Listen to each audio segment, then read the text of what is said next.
You ever see a man in a wheelchair and just assume you know his story?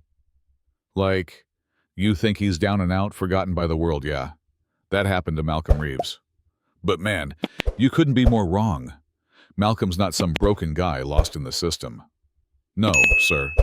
He's a former special ops soldier. The kind of warrior who's faced things most people can't even imagine. But one day in Milltown, Louisiana, all that changed in the worst way possible. Let me back up a sec. Malcolm was just finishing up a self-defense class for the local teens at his gym, teaching them how to stand tall in a world that often tries to knock you down. Then, out of nowhere, the siren screamed, and a bunch of cops barged in, led by Lieutenant Carl Hayes, a man whose sneer and attitude screamed trouble. They stormed the place like it was a crime scene straight out of a Hollywood flick.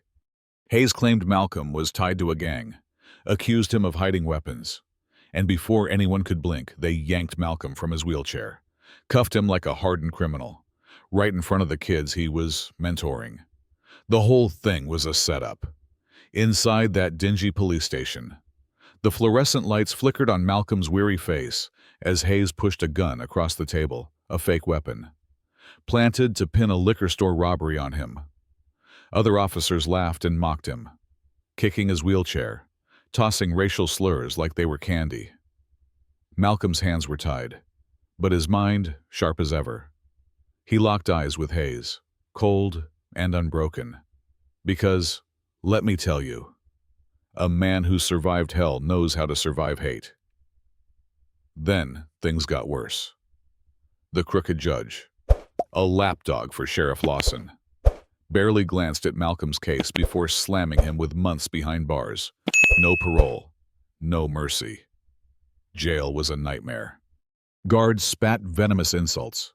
Inmates eyed him like prey. And Malcolm was starved, food and water withheld as punishment for standing up. But the fire inside him, it only grew hotter.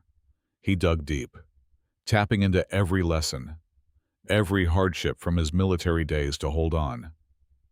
Here's where it flips. Malcolm had a secret ally, on a hidden phone.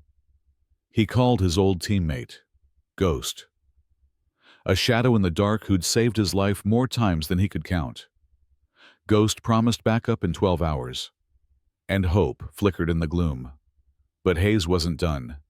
He doubled down on lies, even framing Malcolm for attacking a guard, a false charge to keep him locked tighter. Still, Malcolm's spirit was unbreakable.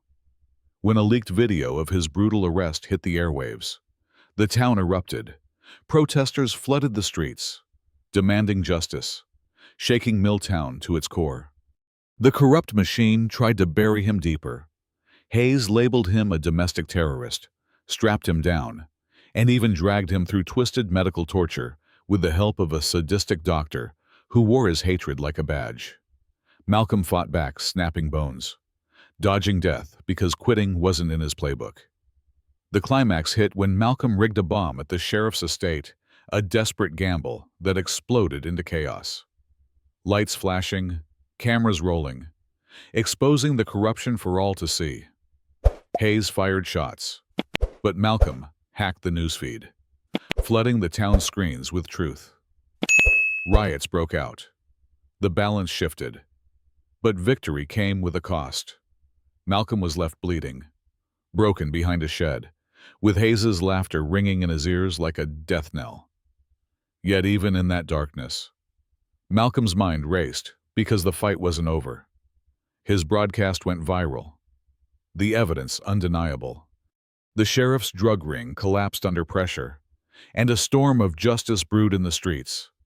The story ends on a fierce note, Malcolm, battered but unbowed, holding a pistol in one hand and a burning phone in the other, ready to face whatever comes next.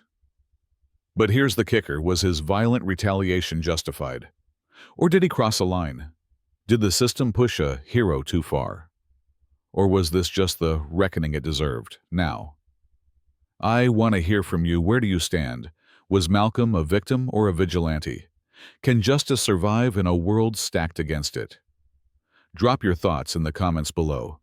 Hit like if you're rooting for truth to win, And don't forget to subscribe for more real stories that challenge what you think you know. Because sometimes, the darkest fights bring out the brightest lights, and the story's far from over.